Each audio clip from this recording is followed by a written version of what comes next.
Hello and welcome to What Moves Us Express, Or alternatively, what doesn't move us? a daily podcast throughout this disrupted season Brought to you from sunny Brighton and at Nine Elms in London. Hi Liam, how are you today? Hi, Johannah. I am good. I have a cup of tea, so I'm all sorted. So you said you got a cup of tea? Yeah, a cup of tea here in a Network Rail branded mug. Do you know I'm so busy? I didn't have time to go and get a cup of tea before this call. But who have we got with us today? I'm Phil Facey and I'm from Deeper Than Blue. So we do de-risking of software implementations, and I do have my cup of tea with me. You do? So I've just got a bit of squash, a bit left Phil over. also has a blue top from Deep Blue. Oh yeah. We're all in the blue. Yeah. So where are we dialing into today? So I'm in Manchester, working remotely, as I guess a lot of people are at the moment. So yeah, usually we'd have our office in Manchester and an office in Sheffield too, and obviously clients all around the country, but we're all working remotely at the moment.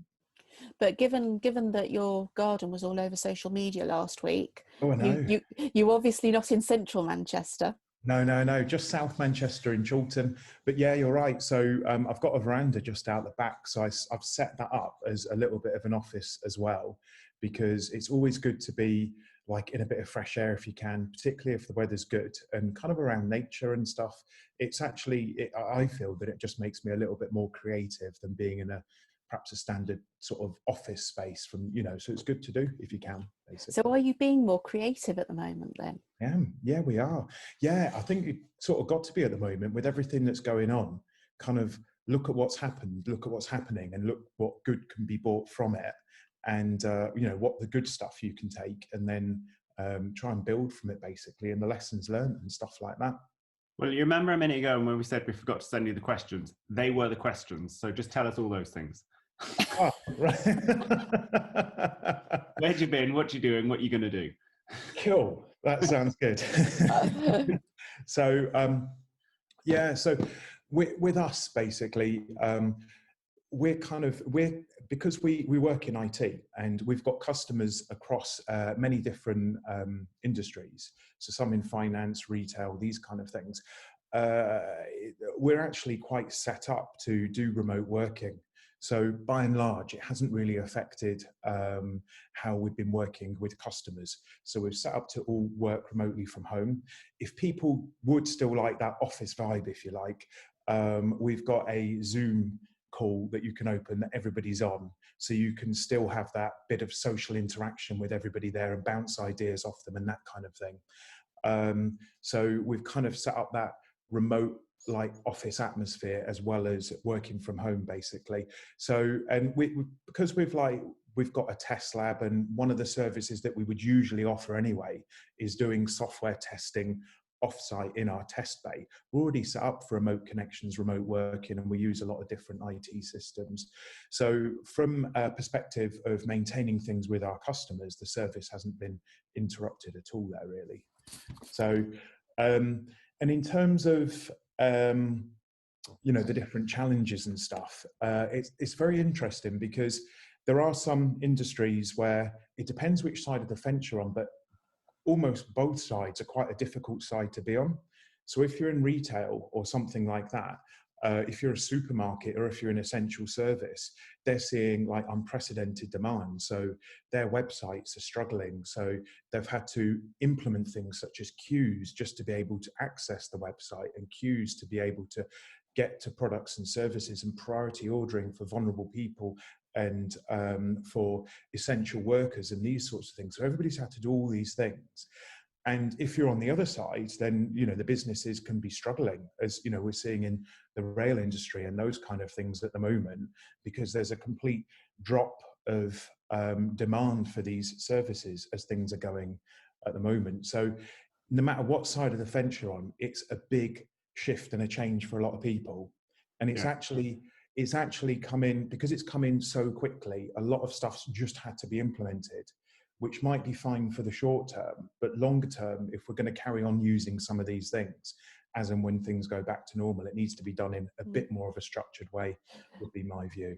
But I do was you going think to that's a ask good that. thing? Have you come across anything that has failed because it's just been thrown up in the last 3 weeks? How do you mean? Sorry. Well, so you test for software failure, but have you noticed any systems that people have just pushed up to use in the short term that actually should have been tested better? Well, I would say the testing that we do is very good quality testing and stuff. So one of the things that we do, because essentially what we're doing is de-risking software implementations. So although at the same time there is a business need to get things live, if you're implementing things like a queuing system or helping people with payments and that sort of stuff, you do need to make sure that that is robust, because it's got to work. It can be more detrimental impact to the business if it goes live and it's not ready. So from our side, I haven't seen anything like that, although there probably have been cases, but I've just been so super busy with what we're doing and servicing with our customers and trying to move things forward as well, that I haven't had much of a chance to look into other areas like that in terms of particular failures. Given how unprecedented this was, I was quite surprised about how there wasn't much resilience in the system. So given where you are, will you find, because you just mentioned the rail industry, which is obviously what we are about, do you think when demand is restored, do you think you'll have the same problem happening in the rail industry, where all of a sudden everybody's going to be wanting to book their tickets again and the systems will just fall over because they've never dealt with having to go from 0 to 100 in 60 seconds, because it's always just been continuous demand, hasn't it? Yeah, I mean, if it's going back to where it was, then in theory it should be okay. And I guess when the social distancing and the lockdown measures are reduced, it will be done in a bit of a structured way. I mean, I don't know. So demand and capacity should build up. One thing I would love to see in the rail industry, which I believe is essential for going forwards, is actually a more customer-focused IT solution. And in terms of scaling up that you were just mentioning, a lot of businesses, certainly more in the e-commerce side, which really we should be doing, it needs to be done across the board as well, is moving from a more traditional approach where you've got a client, a more structured client interface, and then you've got your APIs, and it's all hosted on a server solution, which is perhaps in a dedicated device somewhere, to cloud technology. So it's actually servers and everything hosted in the cloud, and it's actually using a different type of IT network engineering. It's actually more called chaos engineering, because it's using things called microservices, so they can spin up and spin down as required. Yeah. So if you've got increased demand for particular areas and particular ones of these microservices, that can increase and that can decrease as required. And that's a much better way of actually handling demand peaks and troughs. Basically. So in terms of, everybody now is talking a lot about exit strategies. Would that be advice for somebody thinking about their exit strategy and how they're going to ramp up their business again when we do hopefully come out of this in a few weeks or months' time? Yeah, I mean, there's all sorts of stuff for exit strategies, really. It could be a time in which we could really think about how people are going to get around mobility in general. I mean, it'd be great if we could use it for that. So, we're all going to be forced to travel less and consume less. So, sorry, I'm just aware of our timing. Can I just interrupt to ask you if, given the current situation, you as a small business, are you happy with the way things are being paused and support available? Have you found it easy to maintain relationships in the rail sector for potential sort of business growth going forward? So yeah, we were going to be working on some projects in the rail sector which have been parked because of everything that's happening. So hopefully those will pick up again. And in terms of what we've been seeing is that we are supporting existing customers in any industry, basically. And they just want to be able to maintain to get through this, but new stuff and new growth.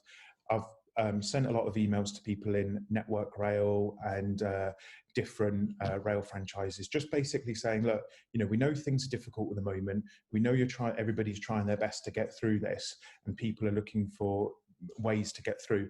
We're here to help you if you need us. And I've actually received some very nice emails back from everybody that we've sent them to, just saying, thank you very much. Look, we'll be in touch. But I can imagine everybody's in a bit of a difficult situation. So we've not gained any new business growth in the rail sector during this time, but it's important during this time, while everybody's trying to get their house in order and get through it, to let them know that we are authentically there for them if they need us, basically. And that after this, hopefully, just the fact that we're there trying to support and help them through this difficult time, and then things will pick up again, we can move forward from there. That's a great message. Thank you very much for your time today. Thanks, Bill. Thank you very much.